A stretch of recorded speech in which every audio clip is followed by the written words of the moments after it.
रताळं म्हणजे फक्त उकडलेलं असतं असं वाटतंय. थांबा जरा, आज मी दाखवणार आहे कढई रताळे, तेही फक्त 10 मिनिटात. ना कुकर, ना प्रेशर, ना तंदूर, ना वेळेचा टेन्शन. बाहेरून खमंग, आतून एकदम मऊ. उपवास असो किंवा रोजचा नाश्ता, ही ट्रिक एकदा पाहिली की विसरणार नाही. ही ट्रिक एकदा पाहिली की विसरणार नाही. हे रताळं बघितल्यावर तुम्ही कधीच उकडणार नाही. परफेक्ट रताळे, जसं आपण तंदूरमध्ये रताळे करतो किंवा गावाला चुलीमध्ये आरावर भाजतो ना, त्या प्रकारे त्याची टेस्ट लागणार आहे. तर हे रताळे बघू शकता किती छान शिजलेले आहेत आणि मऊ झालेले आहेत, तेवढेच टेस्टी लागणार आहेत. तर आपण त्या पाणी टाकून उकडतो तर त्याची चव थोडी वेगळी लागते. तर जर तुम्ही असे कढईमध्ये भाजले ना तर खूप छान टेस्ट येते. असं वाटतं की गावाला चुलीमध्ये आरामध्ये भाजलेत की किंवा तंदूरमध्ये भाजलेत. तर सर्वात आधी मी इथे 3 रताळे घेतलेले आहेत. हे रताळे मोठे आहेत, तुम्ही छोटे घेऊ शकता. आणि हे मी काढण्याला काडी टोचून घ्यायची, म्हणजे थोडेसे होल करायचे. त्याला का करायचे, ते रताळे मोठे आहेत मग याच्यामध्ये वाफ जाऊन ते लवकर शिजतील. जर छोटे छोटे रताळे असतील ना तर याला काडी टोचवायची गरज नाही, मोठे असल्यावर काडीने होल करायचे. आता इथे मी कढई ठेवली आणि बघू शकता मी कढईमध्ये मीठ रेती काहीच टाकणार नाही. फक्त 2 ते 3 मिनटं गरम होऊ द्यायची कढई. आणि जे मोठे रताळे होते ना मी त्याचे थोडेसे कापून घेतलेत, म्हणजे मधून थोडे कापून घेतलेत ते. तर हे नाही कापले तरी शिजतात लवकर, पण मी याला कापून घेतलं आहे. आणि सर्व आता हे आपल्याला या कढईमध्ये टाकून घ्यायचे आहेत. आणि कढईमध्ये पूर्ण हे रताळे टाकल्यानंतर ना 2-2 मिनिटांनी ना ढाकण काढून याला अलटीपलटी करून भाजून घ्यायचे आहेत. असं केल्याने काय होईल, सगळीकडे रताळे भाजले जातील.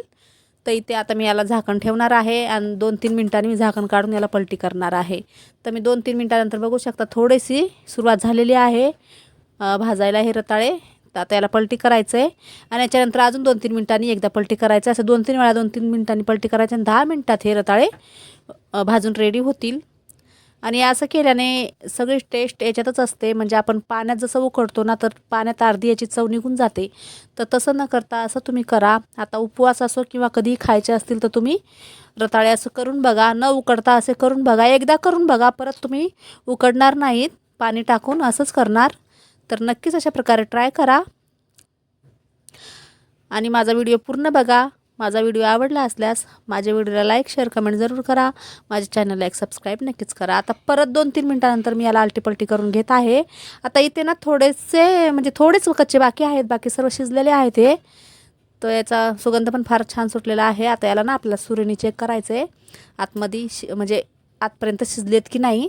तर मी आता सुरी टाकून याच्यामध्ये बघणार आहे, म्हणजे चाकू टाकून बघायचं आपल्याला. बघू शकता शिजलेले आहेत, तरीसुद्धा थोडेसे 1-2 मिनटं अजून शिजून घ्यायचे आहेत. आता मी सर्व तुम्हाला दाखवते. तर सर्वामध्ये चाकू असा आरामशीर घुसतो आतमध्ये. तर शिजलेले आहेत. आता जे सर्वात छोटं आहे ना ते मी काढून घेणार आहे खाण्यासाठी, कारण मला रताळे खूप आवडतात आणि अशा प्रकारे तर खूपच आवडतात. म्हणून हे मी पहिले खाणार आहे, म्हणून मी याला काढून घेतलं आहे. आणि आता मी ते गॅस बंद केला आहे आणि 2 मिनटं मी असंच वाफेवर याला ठेवणार आहे. म्हणजे जे थोडासा कच्चापणा असेल ना ते पण भाजून निघेल. तर हे तुम्हाला दाखवते मी. आता याचं छिलटं नाही काढलं ना, छिलट्यासोबत खाल्लं तरी चालतं. आणि जर काढायचं असेल तर काढू शकता किंवा याचं छिलटं चाकूने पण काढू शकता. बघू शकता किती छान आतपर्यंत भाजलं गेलेलं आहे. जसं वाटत आहे की आरामध्येच भाजले, म्हणजे चुलीमध्ये आरामध्ये किंवा तंदूरमध्येच भाजलेलं आहे. तर इथे आता मी झाकण काढून दुसरे रताळे पण दाखवते तुम्हाला. तर बघू शकता इथे गॅस बंद असल्यामुळे याला थोडीशी वाफेने पाणी सुटलं होतं. तर आता हे सर्व रताळे आपल्याला काढून घ्यायचे ते कप ताटामध्ये. आता हे रताळे खाण्यासाठी रेडी झालेले आहेत.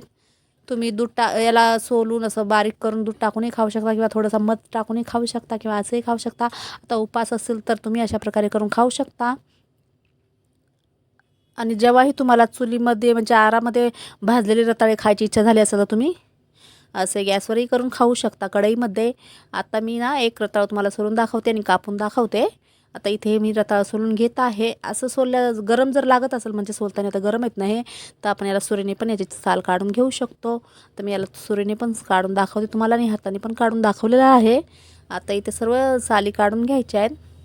बघू शकता किती छान रंग आणि हे शिजले पण छान, म्हणजे भाजले पण छान गेलेलं आहे. तर अजिबात जास्त टाईम लागत नाही याला, फक्त 10 मिनटं लागतात आणि कुठलंच टेन्शन नाही. कढई ठेवायची, रताळे टाकायचे, झालं. तर रताळे मी आधी स्वच्छ धुवून घेतली होती. त्याची वरची ते सर्व चाकून थोडं खरडून काढलं होतं आणि सुकून घेतले होते. आता इथे मी तुम्हाला कापून दाखवले, बघू शकता किती छान छान शिजलेले आहेत. हे बघा, आता ही रताळे रेसिपी रेडी झालेली आहे. तुम्हाला आवडली असल्यास व्हिडिओला लाईक शेअर कमेंट जरूर करा. माझ्या चॅनलला एक सबस्क्राईब नक्कीच करा. चला तर भेटूया परत एका नवीन व्हिडिओमध्ये नवीन रेसिपी घेऊन. बाय. जय महाराष्ट्र.